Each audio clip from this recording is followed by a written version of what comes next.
महाराज श्री से जुड़ने के लिए चैनल को अभी सब्सक्राइब करें। जय श्री कृष्ण। परमपिता परमात्मा की कृपा से आप सभी लोग बहुत अच्छे होंगे। बहुत सारे लोगों का पूछना था कि आचार्य जी गुरुकुल क्या होते हैं, कैसी व्यवस्था होती है, क्या दिनचर्या होती है, क्या खाना पीना होता है, ये सारी जानकारी हमें कुछ भी पता नहीं है।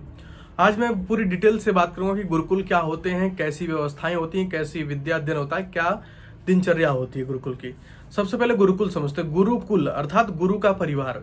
आप बच्चे को दे करके आते हैं गुरु के पास। यदि गुरु के पास सामर्थ्य होता है खुद के पैसों का पढ़ाने से, तो आपसे कहता है कि हम पैसा नहीं लेंगे। यदि सामर्थ्य नहीं होता है, महंगाई बढ़ती जा रही है, तो कहता है कि हम कुछ इससे धन भी चाहते हैं इस बच्चे को पढ़ाने के लिए।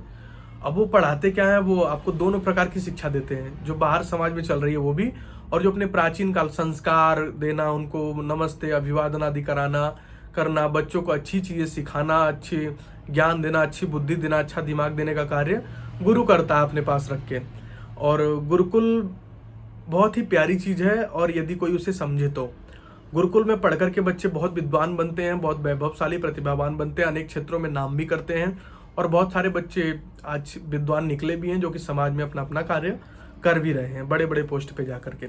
तो इसलिए गुरुकुलों में अध्ययन इसलिए जरूरी है कि आदमी अपने मानवता, अपने अंदर छुपे जो मानवीय गुण हैं उनको भूलता नहीं कभी। वो कुछ भी बन जाए, लेकिन उसके अंदर जो मनुष्य के प्रति प्रेम है, सम्मान है, वो उसको हमेशा अपने हृदय में याद रखता है। क्योंकि वो जिसका जीवन ही इतना कठिन और परिश्रम में होता है, वो जब बन के निकलता है तो चाहता है कि मैं समाज को, दुनिया को एक अच्छा ही जीवन दूं। उसके लिए वो अनेक प्रयत्न भी करता है। गुरुकुल के उसकी दिनचर्या ही इस प्रकार होती है। उसकी दिनचर्या ही कब की बात कर लेते हैं। पहले देखो, पहले गुरुकुल में क्या होता है, नित्य प्रति सुबह 4 बजे बच्चे को उठना ही होता है। सुबह 4 बजे उठ के नित्य जो क्रिया होती है, फ्रेश आदि होना, वो फ्रेश होकर के 4:30 बजे के स्थान पे आकर के व्यायाम करता है। वो 4:30 से लेकर 5:30 बजे तक, 6 बजे तक उसका व्यायाम चलता है। उसके बाद फिर उसे थोड़ा सा आराम के लिए कि बैठ करके, शरीर गर्म है तो वो सूख जाए, थोड़ा अध्ययन कर लो। आधा घंटा वो अध्ययन करता है, शरीर सूख जाता है। उसके बाद फिर उसे स्नान के लिए भेजते हैं। स्नान से आता है वो, फिर उसके बाद 7 बजे उसे संध्या वंदन और यज्ञ के लिए भेजते हैं। वो संध्या और यज्ञ करता है, हवन आदि, सुबह हवन करता है। 8 बजे उसे प्रातः रास के लिए भेजा जाता है, नाश्ता के लिए।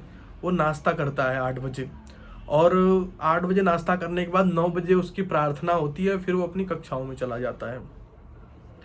वहाँ अध्ययन आदि होता है 12 बजे तक। 12 बजे बच्चा आता है, फिर भोजन करने जाता है।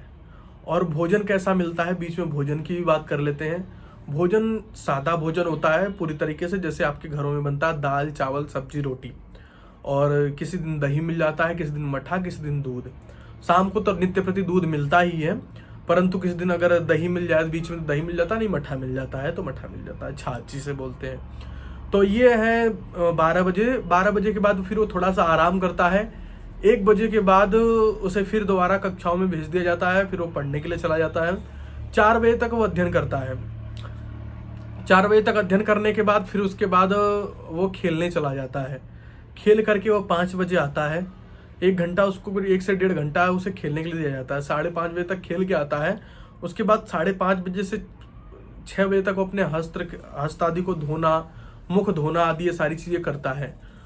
उसके बाद फिर 7 बजे से 6 बजे से वो संध्या वंदन करता है। 6 बजे से 7 बजे तक संध्या वंदन करता है, यज्ञ आदि करता है। 7 बजे वो भोजन के लिए जाता है। 7:30 बजे तक भोजन करके 8 बजे तक वो भ्रमण करता है। 7 से 8 तक भोजन और भ्रमण होता है। 8 बजे के बाद वो 9 बजे तक अध्ययन करता है, और ठीक 9 बजे दूध लेकर के और वो सो जाता है। तो सुबह 4 बजे से देखा आपने, रात्रि के 9 बजे तक बच्चे का जीवन किस में बीत रहा है, ज्ञान में। और जब इस तरीके से ज्ञान में जीवन बीतता है ना, कुछ सीखने में, डिसिप्लिन में, अनुशासन में, और यही अनुशासन ही जीवन बना देते हैं। समझे? जब तक जीवन में अनुशासन नहीं है, जीवन बन नहीं सकता है, और जब अनुशासन आ जाता है तब जीवन बन जाता है।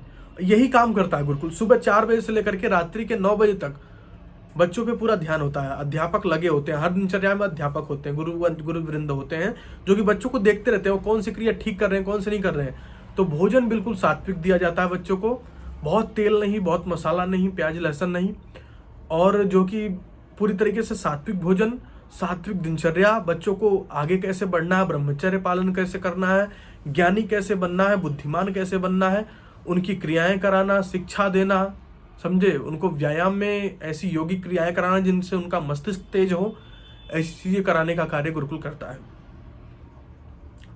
उसके बाद शिक्षा भी वो दोनों प्रकार की देते हैं। ऐसा नहीं कि केवल और केवल गुरुकुल में संस्कृत ही पढ़ाई जाती है या संस्कृत पढ़ के केवल साधु ही बनते हैं, ऐसा नहीं है।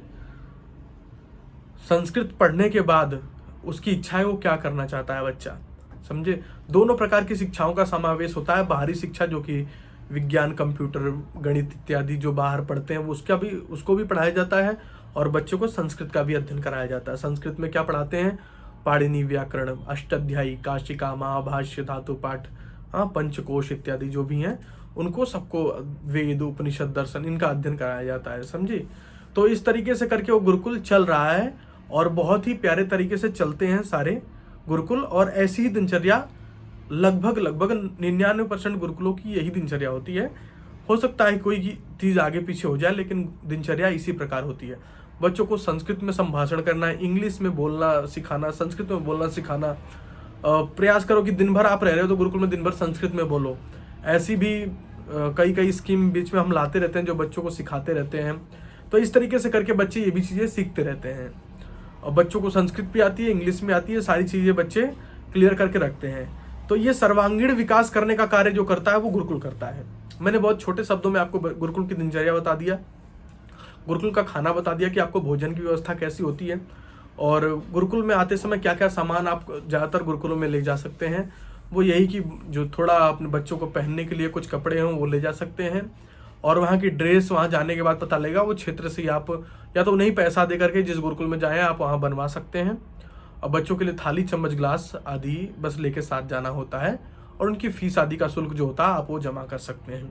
तो ये है पूरा गुरुकुल का जानकारी। हर गुरुकुल की अलग अलग फीस होती है, तो वो आप अलग अलग फीस पता कर लेंगे कि किस गुरुकुल की क्या फीस है। वो मैंने अपने यूट्यूब चैनल के माध्यम से भी बता रखा है, वहाँ पे भी आप देख सकते हैं, और वैसे भी सारी जानकारी आपको मिल जाएगी हमारे माध्यम से, ठीक है। तो आप यदि फिर भी मुझसे कुछ छूट गया है, मैंने आपको पूरी गुरुकुल की दिनचर्या बताई, गुरुकुल क्या होता है, गुरुकुल में पढ़ के कोई केवल बच्चा साधु नहीं बनता, विद्वान भी बनता, आगे नौकरी आदि भी करता है, उसकी इच्छा है वो क्या करना चाहता है, ठीक है। हर क्षेत्र में के दरवाजे उसके लिए खुले हुए हैं। ये सारी चीज़ें मैंने आपको बताई। गुरुकुल किस प्रकार सर्वांगीण विकास बच्चों का करता है, गुरुकुल की दिनचर्या क्या है, गुरुकुल का खाना पीना बिल्कुल सिंपल होता है जो कि मैंने आपको बताया। इसी प्रकार की दिनचर्या रहती है। कुछ दिन खाना विशेष भी बनाया जाता है, वो महीने में 1-2 बार होता है। वो बच्चों को वो तो जब गुरुकुल की व्यवस्था होती है उस आधार पर होता है, अर्थात खाना हमेशा सिंपल ही रहता है। नाश्ता, फिर दोपहर में भोजन, उसके बाद फिर शाम का भोजन। तो ये पूरी दिनचर्या है। अब इसको समझ लीजिए, और कोई बात होगी तो आप मुझे व्हाट्सएप आदि के माध्यम से पूछ सकते हैं। तो इतना ही कह के मैं अपनी वाणी को विराम देता हूँ। जय श्री कृष्ण।